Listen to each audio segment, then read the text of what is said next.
Hello everybody and welcome to this review, reveal, show and tell first impressions of the new chapter Tarot by Catherine Briggs, published by Liminal 11 Publishing.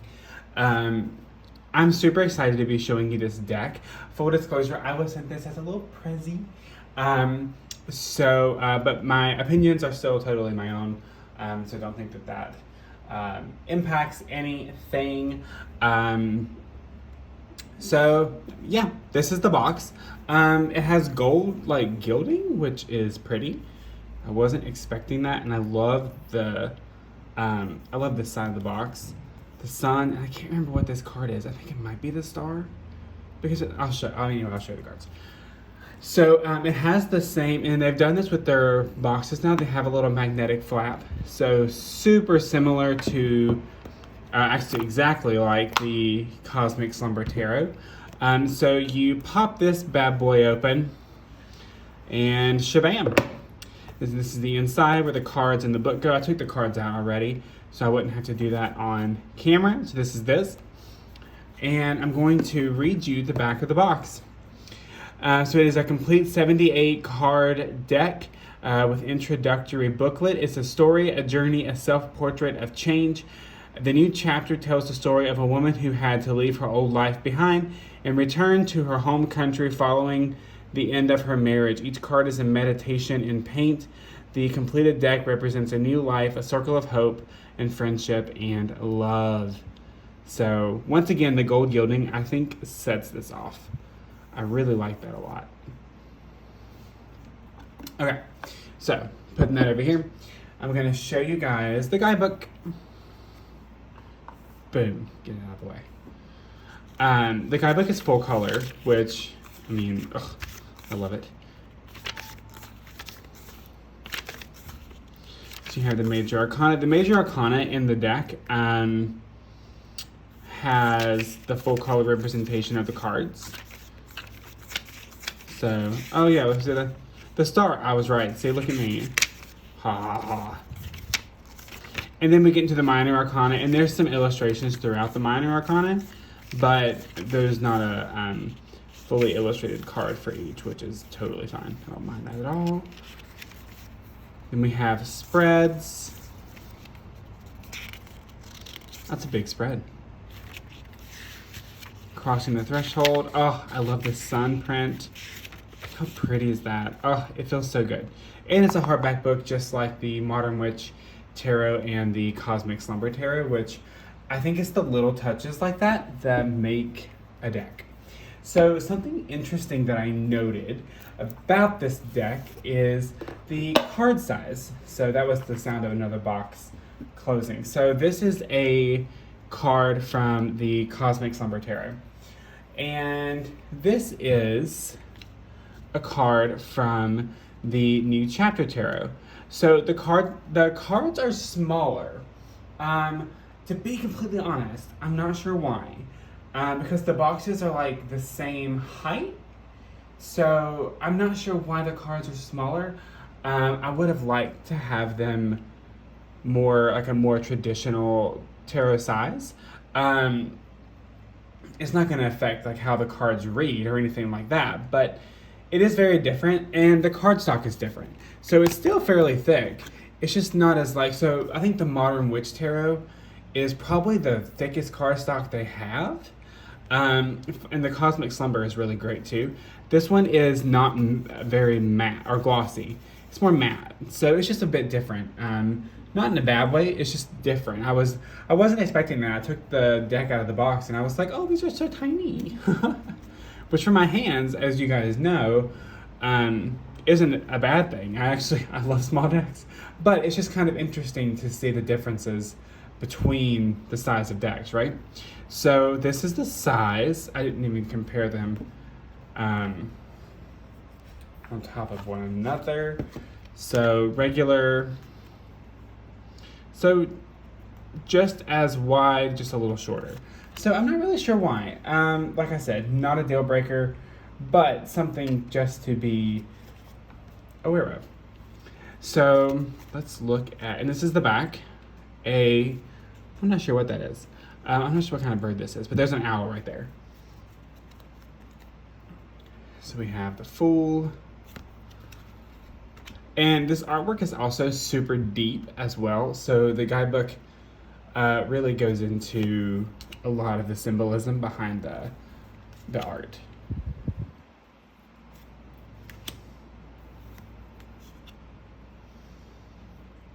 I was watching a video. Oh, this is really nice. I like this. And the person doing the review did like this with every single card, and they were really thick cards, and I was just like, I can't do that. Like, yeah, I can't deal with that kind of noise. I'm always kind of cognizant of how I put the cards down because I don't want to make that noise. I love the death card. You guys know I love my death card. Temperance. The Devil. The Tower card is super interesting here.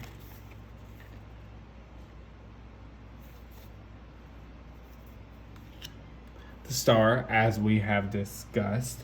The Sun. I actually, the Sun has never been my favorite card. Not because I don't like it, it's just because the Sun, I'm always more of I judge a deck by the Devil card and the Death card. I never really judge a card by the Sun, but this is probably my favorite Sun card because I really, really, really just love this. It's so pretty.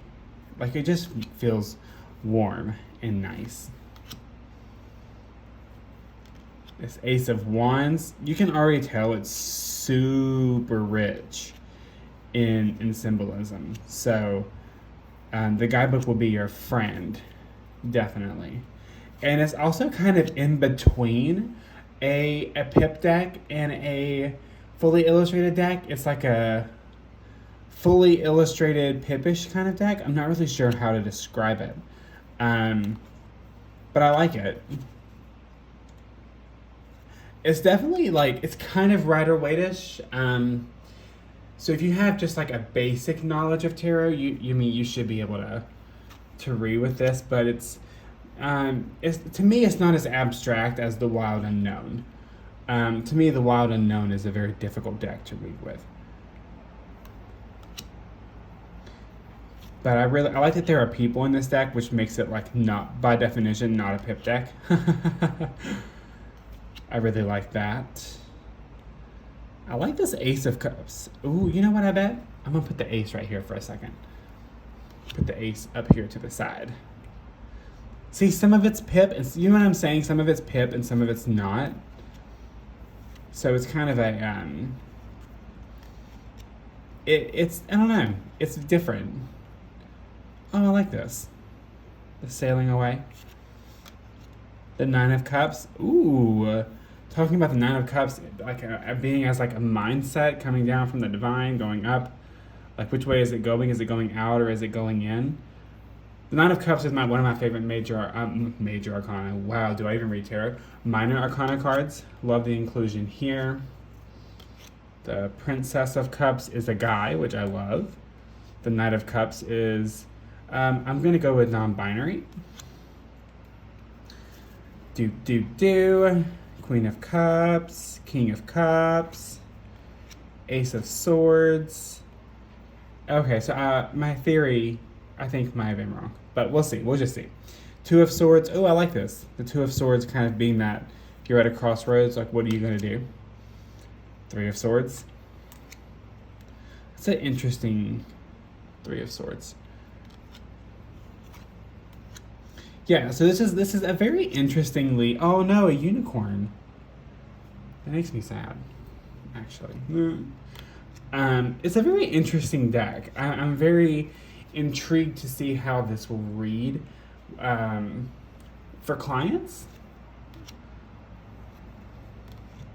But the inclusion is everything. The Ten of Swords.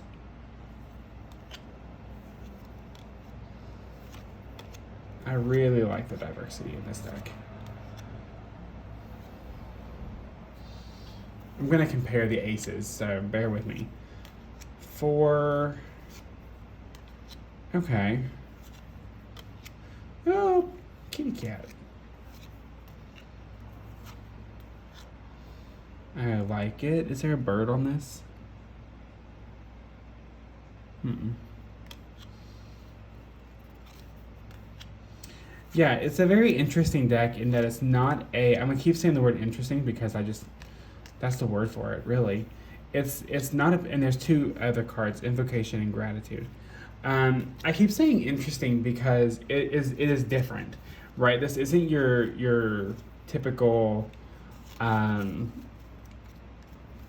Waite deck, right? So like if you're a beginner and you're like, I don't know what I'm doing, then maybe like just don't like, kind of hold off. Because that could, I think this deck would be kind of intimidating for beginners, just because it is super not Rider Waite Smithy. I mean, you could, if you want, you can do whatever you want to do, but I thought this is more of a deck for advanced readers. So we have the Ace of Wands, and we have the Ace of Discs, and we have the Knight of Swords. So, I mean the Ace of Swords, Knight. So if you see, they each have a correspondence. So this is the air signs. These are the earth signs. These are the fire signs. And on the water, on the cups, we have the water signs. What's interesting here is the Tree of Life. And the reason why I took the other aces out is I wanted to see if it lined up, just out of pure curiosity. I'm definitely going to devour the guidebook on this. But speaking of the guidebook, we are going to just shuffle, shuffle, shuffle. And they are very easy to shuffle. I may have to retract my statement about wishing they were bigger. I think one of the reasons why I always wish decks that I like were bigger is because I like the art. And I want the art to be bigger. Alright, so Spirit says stop. So we have the King of Swords. Alright, so let's see what the guidebook says. Bam. Swords should be a person of dispassionate reasoning, of dry facts and intellectual pursuits. For the King of Swords, the scientific method is law. When referring to a person, the king is an expert in their specialized field. This card encourages you to approach a situation via intellectual means, gather raw data as a thought experiment. What if you looked at a problem objectively? Just pros and cons. So, I mean, yeah, that pretty much, that checks out for the King of Swords. So it does seem like this deck follows a Rider-Waite Smith system, like as far as like meanings go. The art is just where it differs, but it's interesting. So I keep saying interesting because it's the only word. Like I've never really seen a deck like this that I can think of.